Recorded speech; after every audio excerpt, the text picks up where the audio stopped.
వార్తల మీడియాకు స్వాగతం. నేను మీ లయ. మూసీ అభివృద్ధి ప్రాజెక్టును చేపట్టేందుకు పలు అంతర్జాతీయ సంస్థలు ఆసక్తి చూపుతున్నాయి. సింగపూర్‌కు చెందిన మెయిన్ హార్ట్ కంపెనీ ప్రతినిధులు సచివాలయంలో ముఖ్యమంత్రి రేవంత్ రెడ్డిని కలిశారు.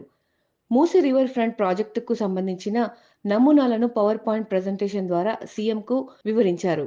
Outer ring road, regional ring road, metro రైలు విస్తరణతో హైదరాబాద్ రూపురేఖలు మారిపోనున్నాయని, కాబట్టి భవిష్యత్తు అవసరాలను దృష్టిలో ఉంచుకొని నమూనాలు రూపొందించాలని సీఎం సూచించారు.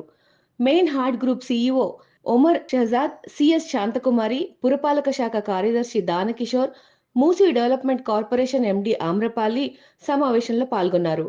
ఇటీవల లండన్, దుబాయ్ పర్యటనలో అక్కడి రివర్ ఫ్రంట్ ప్రాజెక్టులను పరిశీలించిన సీఎం రేవంత్ రెడ్డి పలు విదేశీ కంపెనీలు, డిజైన్ ప్లానింగ్ ఆర్కిటెక్చర్ సంస్థల ప్రతినిధులు, కన్సల్టెన్సీ నిపుణులతో అక్కడ చర్చించారు.